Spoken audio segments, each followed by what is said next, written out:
El gobierno de Benjamín Netanyahu mantiene la orden de atacar Líbano con todas sus fuerzas. La posibilidad de una tregua se desvanece por ahora tras días de intensos bombardeos contra el grupo chií Hezbollah. Con esto comenzamos. Los saluda Silvia Cabrera desde Berlín. Bienvenidos. Vamos de inmediato con titulares. Por cuarto día consecutivo, Israel continúa con los bombardeos en Líbano y ha lanzado 75 ataques, según ha informado. Varios países presionan para un alto al fuego de 21 días. Israel descarta las negociaciones de tregua y se prepara para una invasión terrestre en Líbano. Volodymyr Zelensky se reúne este jueves en la Casa Blanca con Joe Biden. Estados Unidos anuncia que enviará a Ucrania bombas planeadoras capaces de golpear blancos rusos a 130 kilómetros de distancia como parte de un nuevo paquete de ayuda militar valorado en $8.000 millones. Y este jueves se publicaron las cifras de pobreza en Argentina. La primera medición en el gobierno de Milei muestra un aumento de 11 puntos porcentuales. El 52,4% de los argentinos vive bajo el umbral de la pobreza. Ampliamos en la economía.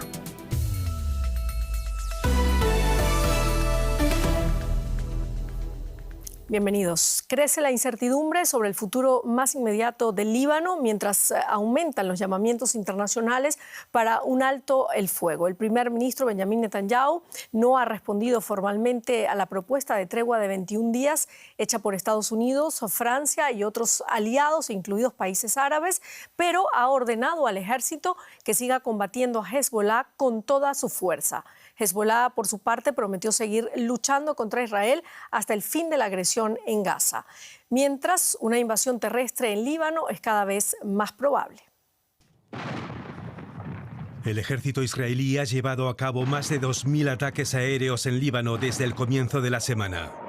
Pero no es capaz de impedir que Hezbollah siga lanzando cohetes, imposibilitando que los habitantes del norte de Israel puedan regresar a ciudades como esta, abandonadas debido a los ataques casi diarios.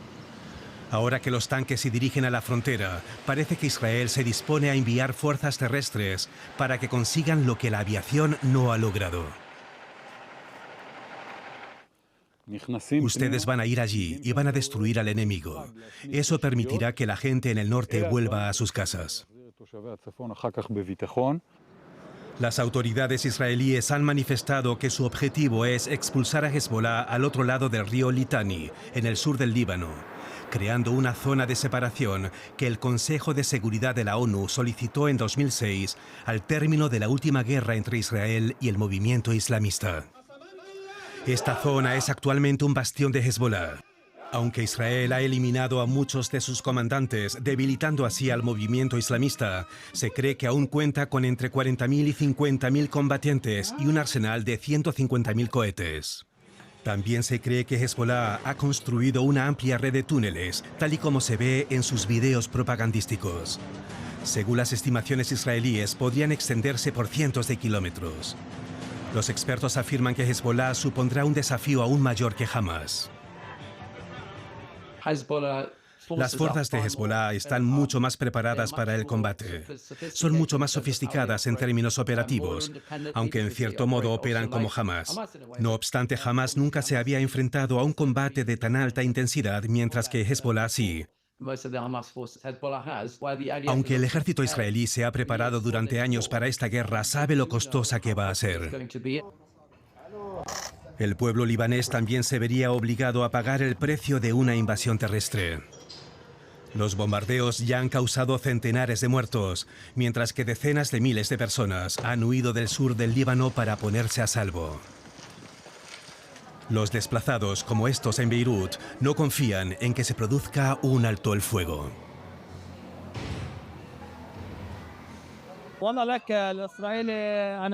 Está claro que Israel miente. Llevan todo un año hablando de una tregua en Gaza, pero no se ha producido. Una tregua no es suficiente para que volvamos porque sería muy corta y volveríamos a convertirnos en desplazados. Queremos volver a nuestros hogares de forma permanente. Con las fuerzas israelíes llevando a cabo ejercicios cerca de la frontera libanesa el jueves, aquellos que han dejado atrás sus hogares solo pueden esperar y confiar. Y ampliamos la información con el periodista Joan Cabasés desde Beirut. Joan, el ejército israelí afirmó este jueves que en su último bombardeo en un suburbio de Beirut mató al jefe de la unidad de drones de Hezbollah, Mohamed Sur. ¿Qué se sabe al respecto y qué significaría esto para el avance de esa guerra que libra Israel contra la milicia chií?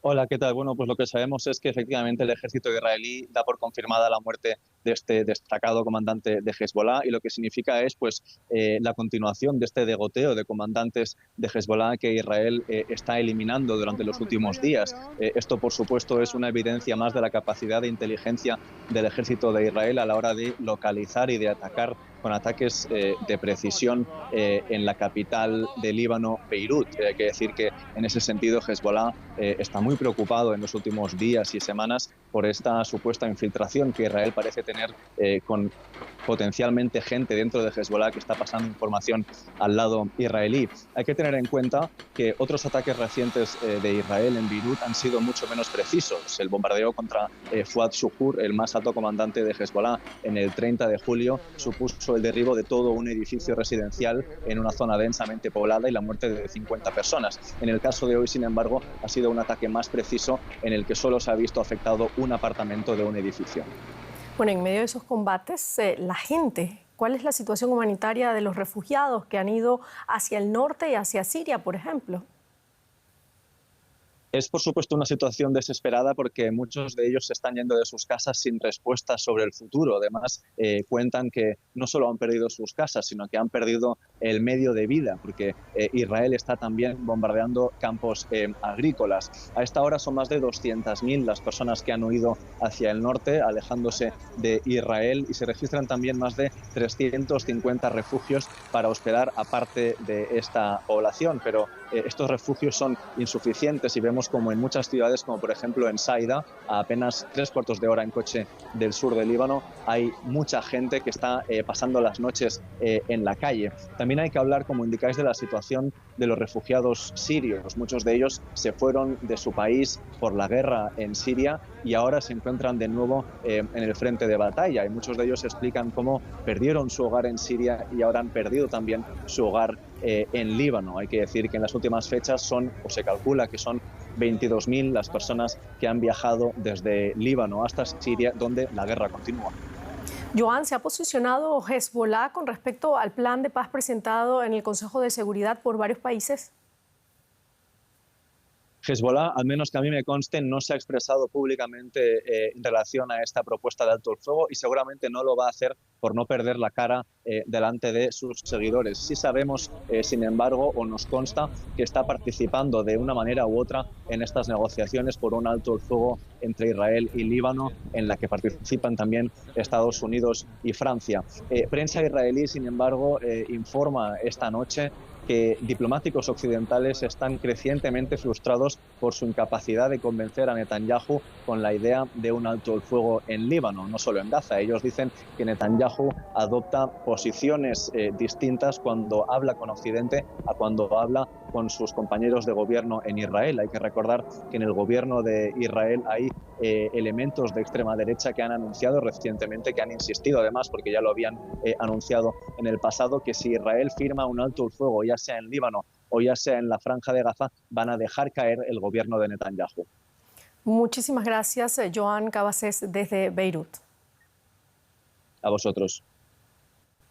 Y nos vamos ahora directamente a Israel. Hablamos con Maya Siminovich en Tel Aviv. Maya, lo escuchábamos en el informe, Netanyahu ha dicho no a la propuesta de alto el fuego, a la vez que vemos nuevos ataques en el sur del Líbano. ¿Hay alguna esperanza para la propuesta de paz o la podemos dar por muerta? Silvia, hola. En realidad hay que señalar otra cosa, incluso que indica la situación en la que nos encontramos todos en la región. Es que Biden, presidente de Estados Unidos, acaba de decir que publicaron esta propuesta de alto el fuego de 21 días con el consentimiento de Israel. Esta es una noticia muy reciente y lo que parece, y todo indica aquí, analistas y también cercanos al partido Likud de Netanyahu, que Netanyahu estaba queriendo esa tregua y que cambió de opinión en el avión que le llevaba a la Asamblea de la ONU, pero por presión de los socios más radicales de su gobierno, que dicen precisamente eso, que no alza el fuego ni en Gaza ni en el norte, ni con el Líbano. Así que por ahora esa es la postura de Netanyahu. Puede cambiar de opinión como ha cambiado de otras opiniones, pero lo de que vaya a haber una entrada terrestre también está en incógnita. Siguen diciendo que no quieren ir más allá y parece ser que el objetivo de Israel, según cuenta el ejército y según ha mostrado hoy documentos y vídeos, es no solo las armas de Hezbollah escondidas en casas de civiles, sino también sabotear todas las armas que Irán está mandando vía Siria al Líbano. Bueno, Irán dijo ayer, Maya, que va a apoyar a Hezbollah si Israel sigue con su plan de acabar con la milicia chiita. ¿Es capaz Israel de librar una guerra con Irán y con sus aliados? Israel sí tiene un ejército muy potente, eso lo sabemos. Está librando una batalla muy mala para Israel con Hamas, y no precisamente eso debe ser lo que están midiendo, lo que deberían medir las capacidades israelíes, que desde luego capacidades armamentísticas no le faltan, de las que se divulgan y de las que no, pero también desde el punto de vista de la defensa. Por ejemplo, Israel tiene estas tres capas de defensa de misiles, por las que si no hubiera las imágenes que veríamos de Gaza y de Líbano, serían las mismas aquí en Israel y habría miles de muertos. No los hay porque este es el sistema que existe de defensa y también de ataque, con lo cual un ataque iraní seguramente sería catastrófico y seguramente se cruzarían los muertos a miles, pero si llega el momento, Israel dice todo el tiempo el ejército dispuesto a todo y esperando que suceda algo. De hecho, están insistiendo mucho en no parar esta guerra con Hezbollah porque consideran que al ser proxy de Irán, es algo que va a disuadir a Irán de hacer cualquier otro movimiento y no necesariamente provocar una guerra más amplia. Pero es la opinión de la gente. Muchísimas gracias, Maya Siminovich, desde Tel Aviv. Gracias, Silvia. Y el presidente palestino Mahmoud Abbas afirmó este jueves ante la Asamblea General de la ONU que el mundo entero es responsable de lo que está ocurriendo en Gaza y Cisjordania y exigió que cese la venta de armas a Israel. Nos cuenta los detalles nuestra enviada especial a Nueva York, Carol Guerrero. Silvia, buenas noches. Es un gusto saludarte desde Nueva York en el marco de esta tercera jornada de debates de alto nivel en la Asamblea General de Naciones Unidas, en la que sin duda alguna uno de los grandes protagonistas ha sido el presidente palestino Mahmoud Abbas. Durante su discurso, él ha pedido parar la guerra en Gaza, ha pedido también a los países que envían armas a Israel que dejen de hacerlo y dijo que a su parecer es la autoridad palestina la que debe tener jurisdicción plena sobre los territorios palestinos y los cruces fronterizos, incluyendo Rafah. Dijo además que no está dispuesto a ceder ni un centímetro de territorio a Israel y afirmó que una vez acabada la guerra pues se van a celebrar elecciones. Además, pues él ha pedido a los países miembros de la ONU apoyar su plan de visitar Gaza, aunque no dio más detalles sobre esto. Silvia, lo que sí te puedo contar es que Mahmoud Abbas ha tenido una agenda bastante apretada aquí en Nueva York. Se ha reunido con varios líderes mundiales. Por ejemplo, tuvo un encuentro con el primer ministro de la India, Narendra Modi, y también con líderes latinoamericanos como el presidente de Chile, Gabriel Boric, y el de Colombia, Gustavo Petro. Y sin duda alguna que seguiremos hablando de este tema de las tensiones en Oriente Medio hasta el último momento de esta Asamblea General, Silvia, porque al final de la jornada de hoy se espera que se pronuncie el primer ministro de Líbano y mañana muy temprano estará aquí el primer ministro israelí, Benjamín Netanyahu. En teoría, él deberá estar hablando en torno a las 9:30 a 10 de la mañana, hora local, así que pues por supuesto que estaremos contándoles todos los detalles de lo que diga el primer ministro israelí en este momento de mucha tensión en Oriente Medio, Silvia. Y el presidente de Ucrania, Volodymyr Zelensky, se reunió con el presidente de Estados Unidos, Joe Biden, en la Casa Blanca y posteriormente con la candidata demócrata Kamala Harris. El viernes hará lo propio con el candidato republicano Donald Trump. El mandatario ucraniano presentó su llamado Plan de Victoria ante Biden, que busca poner fin a la guerra con Rusia. El plan contiene aspectos militares como el uso de misiles de largo alcance en territorio ruso, la inserción en la OTAN y acuerdos diplomáticos y económicos. Antes de entrar a la reunión a puertas cerradas, Biden declaró que Estados Unidos destinará un nuevo paquete de ayuda militar a Kiev por $8.000 millones. y dejó una vez más claro el apoyo inquebrantable de su administración a Ucrania. Escuchemos. Debemos asegurar que Ucrania tiene suficientes capacidades, quiero decir capacidades para defenderse de agresiones futuras por parte de Rusia. Por eso me enorgullecen los pasos que hemos tomado con nuestros asociados en estos frentes. A principios de este verano lanzamos el Pacto de Ucrania con más de 20 países comprometidos con la seguridad a largo plazo de Ucrania. Y ayer, con más de 30 naciones y la Unión Europea, lanzamos una declaración conjunta de apoyo a la recuperación y reconstrucción de Ucrania, en parte utilizando también activos rusos. Con estas dos acciones dejamos claro que estamos con Ucrania ahora y en el futuro. Y seguimos ahora en la economía con Juliana González. Así es, Silvia, vamos a hablar de Argentina. Y es que en medio de una política de ajuste restrictiva, la pobreza en este país trepó más de 11 puntos en el primer semestre de 2024 hasta llegar al 52,9%. Es el nivel más alto en los últimos 20 años. En el caso de la pobreza infantil, la cifra es aún más pronunciada.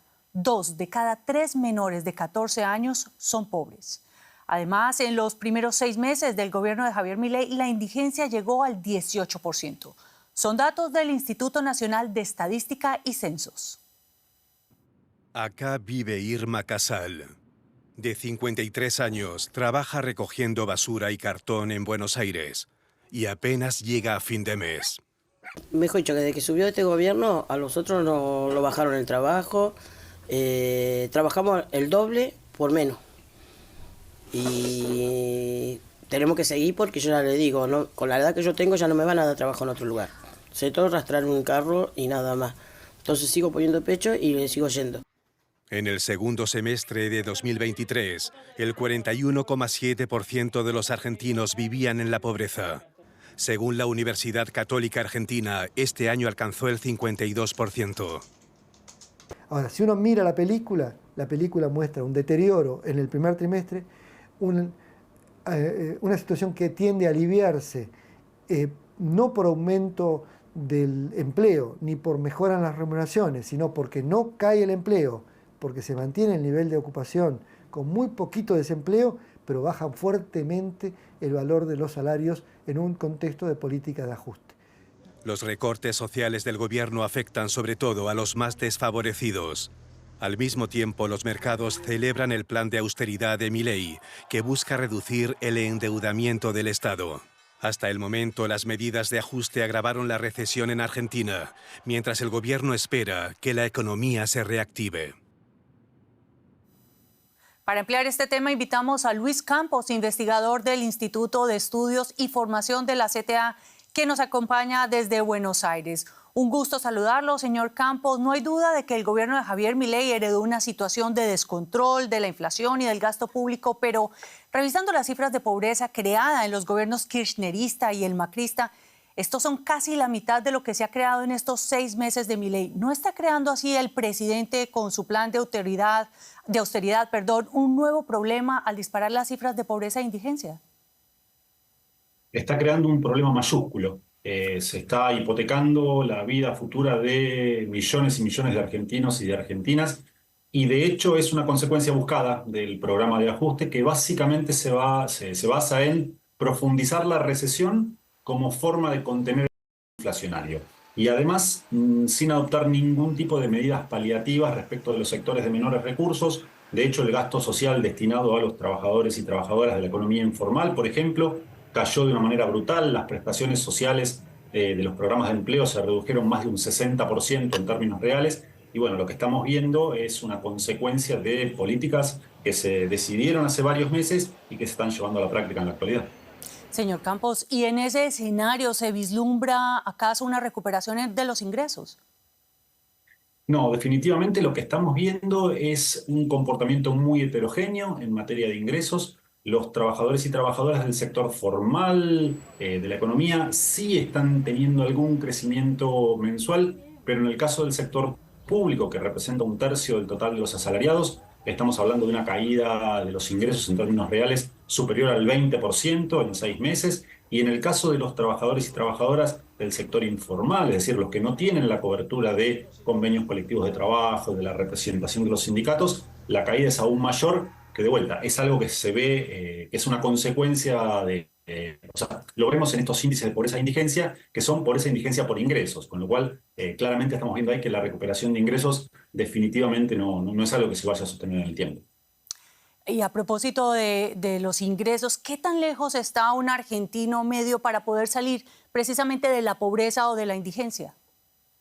Bien, este es un dato que también publicó hoy el INDEC, el Instituto Nacional de Estadísticas y Censo, y empeoró respecto del último semestre del año pasado. En la actualidad, la brecha de pobreza, es decir, lo que le falta a los hogares pobres para superar la línea de pobreza es del 42,6%. Un año atrás era poco menos del 40%, con lo cual esa brecha, esa distancia que tiene el ingreso promedio de los hogares pobres para superar la línea de pobreza se va incrementando, lo cual hace más difícil salir de la pobreza de manera, en un periodo corto de tiempo, que es lo que todos esperaríamos. Y para terminar, señor Campos, ¿cómo afecta la recesión actual al mercado laboral? Bueno, por un lado, insisto con esto, la recesión no es una consecuencia indeseada de las políticas de gobierno, es un objetivo de las políticas de gobierno porque básicamente el plan del gobierno nacional consiste en profundizar la recesión como forma de contener el aumento de los precios, como forma de contener la inflación. En materia de empleo, esto está teniendo un impacto muy fuerte sobre tanto el mercado formal como el mercado informal. En el sector formal estamos hablando de casi 200.000 puestos de trabajo que se perdieron en los primeros 6 meses de gestión del gobierno de Javier Milei, y lo que está pasando es un ajuste por el lado de la precariedad ocupacional. Es decir, estos nuevos desocupados no necesariamente sino que pasan a ser cuentapropistas, pasan a ser trabajadores y trabajadoras del sector informal que tienen ingresos mucho más bajos, lo vemos en estos agencias, y también la falta de protección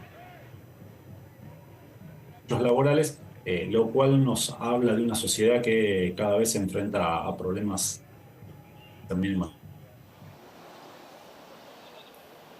Señor Luis Campos, investigador del Instituto de Estudios y Formación de la CTA, muchas gracias por estos análisis y hasta una pronta oportunidad. Gracias a ustedes por la comunicación. Y la creadora de software de inteligencia artificial OpenAI quiere reestructurar su naturaleza para convertirse en una empresa más atractiva para los inversores. La organización sin ánimo de lucro, que actualmente controla la parte lucrativa del desarrollador de ChatGPT a través de su junta directiva, va a renunciar a su participación mayoritaria. Como parte de esta reestructuración, el jefe de la empresa, Altman, recibirá acciones de la parte con ánimo de lucro de la empresa, cuyo valor total se estima en $150.000 millones. Además, se suprimirá el límite máximo de rentabilidad para los inversores. Esta movida, que aún no se ha concretado, coincide con anuncios como la renuncia inesperada de la jefa de tecnología de OpenAI, Mira Murati. Bueno, y dejamos esto para hablar de un aniversario bastante triste el día de hoy, Silvia. Así es, nos vamos directamente a México porque este jueves se cumplen 10 años de la desaparición de los 43 estudiantes normalistas de Ayotzinapa a manos de grupos criminales y de la fuerza pública. Para conmemorar esta década sin verdad ni justicia, los nombres de los 43 estudiantes fueron proyectados junto con diversas consignas sobre el Monumento a la Revolución en Ciudad de México. Desde el 2022, las investigaciones apuntan a la participación activa no solo de corporaciones policiales, sino también del ejército. A pesar de la existencia de una comisión estatal, nadie ha sido condenado. Y nos vamos ahora a Perú, donde la huelga de transportistas ya ha tenido efectos, haciendo que el gobierno decrete el estado de emergencia en 11 de los distritos que rodean a Lima y uno de la vecina provincia del Callao. La meta es combatir la ola de criminalidad que afecta particularmente a los conductores de autobuses. La medida, que tendrá vigencia durante 60 días, permitirá a las Fuerzas Armadas salir a las calles y dar apoyo a la policía para mantener el orden en la capital. El gobierno también remitirá al Congreso un proyecto de ley que tipifica como delito de terrorismo urbano el sicariato y el secuestro, así como también la extorsión y posesión de armas de fuego de procedencia ilegal. Y cambiamos completamente de tema. Hablamos ahora del huracán Helene, que ya alcanzó la categoría 3. Amenaza con convertirse en una tormenta catastrófica en su camino hacia las costas de Florida. Los fuertes vientos de más de 190 kilómetros por hora y las marejadas ciclónicas podrían hacer subir el nivel del mar unos 6 metros, provocando inundaciones en la península. Allí los ciudadanos se preparan para recibir un temporal que ya ha alcanzado la categoría de huracán peligroso. Florida se enfrenta a una tormenta que los meteorólogos califican como huracán de categoría mayor. Los huracanes son comunes en esta región, pero sus residentes temen que Helene sea diferente. Tengo un mal presentimiento, nunca tienen una trayectoria tan directa y se mueve rápido, así que me preocupa más el viento que el agua. Espero que cuando volvamos a casa todo esté igual a como lo dejamos. El gobernador del estado advierte que apenas queda tiempo ya para prepararse para el impacto. Las zonas bajas a lo largo de la costa del Golfo de Florida son más propensas a las marejadas. Tengo que advertirles que podrían enfrentar tormentas muy fuertes en las próximas 24 a 36 horas. Esta es la situación. Helene cobró fuerza rápidamente en el Caribe, pasando de tormenta tropical a huracán. Las intensas lluvias y los fuertes vientos causaron graves daños en zonas de la costa caribeña de México. Las autoridades declararon allí el estado de emergencia e instaron a la población a permanecer en sus casas.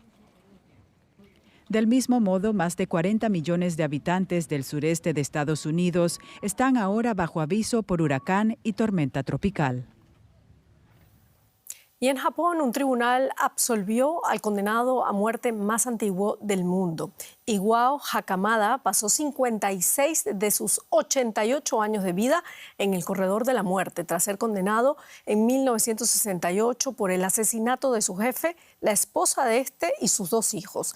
En 2014 se le concedió un nuevo juicio después de que sus abogados alegaran que la policía había falseado pruebas. Hakamada salió entonces de prisión, pero no fue absuelto de los cargos por la lentitud del sistema judicial japonés. Y con esto terminamos nuestro informativo. Muchísimas gracias por habernos acompañado. Hasta luego.